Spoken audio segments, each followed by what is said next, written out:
Hey guys, Roland and Olivia Cornejo here with Remax North San Antonio. Hope you guys are doing great. We hope everyone is off to a great 2018. Now, if you bought a home with us in 2017, now is the time to file for your homestead exemption. So in the video, this is what we're going to go through with you to let you know how to do that. Yeah, we just want to do a quick video for you guys walking you through the Homestead Exemption Form and just kind of detailing to you what you need to fill out and where. And hopefully this will help answer some of the questions you have. Now for the Homestead Exemption, you actually have up until April 30th to fill it out and send it in. But you definitely want to do it as soon as possible so we can get this submitted.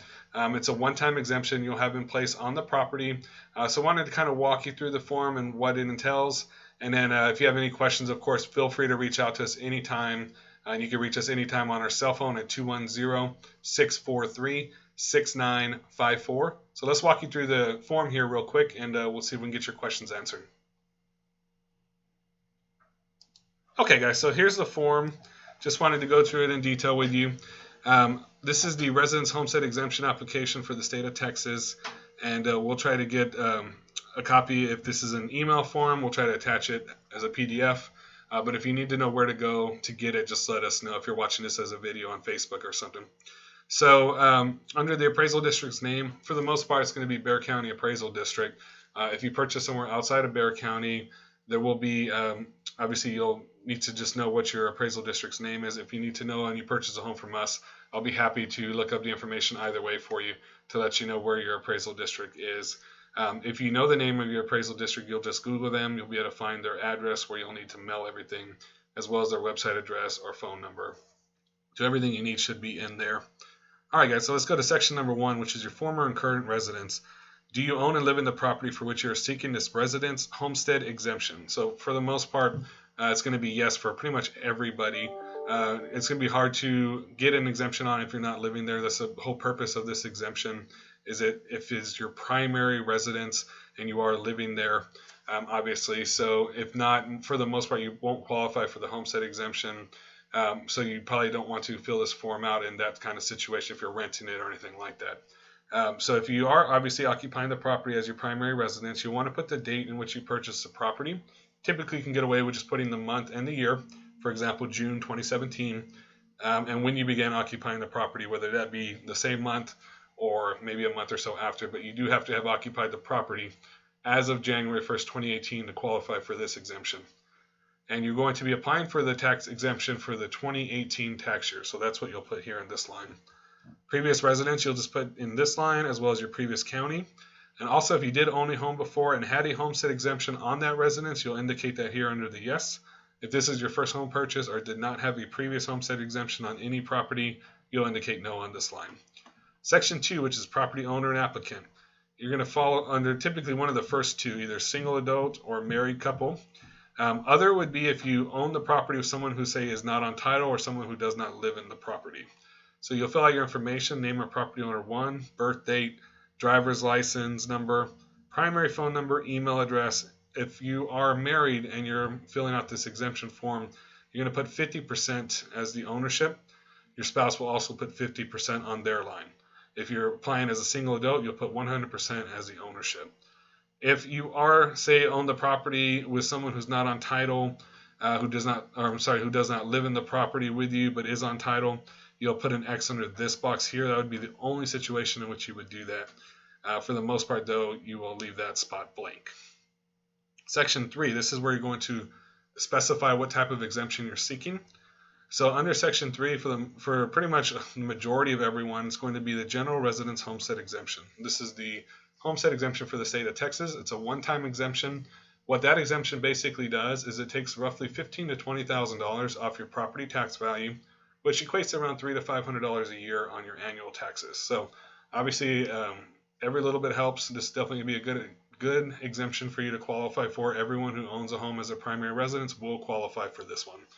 And it's a one-time exemption, so you only have to qualify and apply for it once. It will be in effect the entire time you own the home from there. Some other people may also qualify for additional exemptions, such as a disabled person exemption or an age 65 or older exemption. So those additional exemptions will be listed and detailed on this page for you. If you have any questions on any of these exemptions and whether you may qualify for them, please give us a call and we'll walk you through that as well. Under Section 4, property that qualifies for the residence homestead exemption, you're going to want to put the physical address of the property. If you have the legal description and the appraisal district account number, you can fill that in on the lines below it. However, you do not need to have those to fill out this form. Also, your mailing address, if it's different than the physical address of your property, you'll want to indicate that here on this line. For example, if you have a P.O. box or something similar to that. If any portion of the property that you live in or you're claiming a primary homestead exemption on is income producing, if you run a business out of your home, that kind of situation, then you would want to indicate that here. Other than that, you don't need to worry about that line. Number of acres would be the lot size of your home. Most people in the city would be probably 0.25 or less. You can typically get away with 0.15, 0.20. If you need your exact lot size, please contact me and I'll get that for you as well. If your principal residence is a manufactured home, you need to provide the make, model number, and identification number of the property there. And then if you're in a co-op or something like that, which pretty much doesn't really happen in San Antonio or Texas for the most part, you would indicate that here. But for pretty much everyone else, it will be no under that number. Section 5, application documents. This is where you're going to provide a copy of your driver's license for identification. So for your driver's license, one of the new rules that they have is that your driver's license must now reflect your new home address. So this is something that Olivia and I bought a home in April, and we had to do it on our side as well. You can go online to actually update your address and have them send you a new identification card. Pretty much for the majority of everyone can do that, so that's good. So you don't have to actually go in anywhere to do it, and they'll send it to you. I believe it costs something like $11 or so per person, but it's definitely something that you can do. You will need to do that before you send in the form. So that's going to be what they really require for most people. Now, there are some exceptions to that rule. For example, if you are active duty military or your spouse is active duty military, you can provide a copy of your military identification card in lieu of a driver's license. You'll just need to attach a copy of your utility bill with the address for the property that you're seeking the exemption on. So basically that's one exemption. And then if you hold a driver's license issued under Transportation Code Section 521.121, which obviously if you do, I'm sure you would be aware of that, you would have to attach a copy of the application for that license. There's also 100% disabled vet or surviving spouse exemption, in which you will need to provide documentation to support the request as well. So it does tell you some of the additional exceptions to that rule and what you would need to do in that kind of situation. Again, any questions, feel free to reach out to us. Section 6 is if there's a tax limitation or exemption transfer, 100% disabled veteran exemption, donated residence homestead, or partially disabled veteran. If you apply to any of those, you would indicate that under Section 6. Section 7 is ownership documentation affidavits. If you're age 65 or older and you're trying to qualify for that exemption, or a manufactured home, tells you what you need to provide in that section. And then Section 9 is just your affirmation and signature. So basically under Section 9, you're going to print your name there, just saying that you are the property owner and that you swear that the information that you've provided on this form is true and accurate. Definitely don't want to provide any false statements or any false information on this form. And you will sign down here under signature of property owner or applicant or authorized representative, and you'll date it, the date that you fill out the form. And that's pretty much it for this form.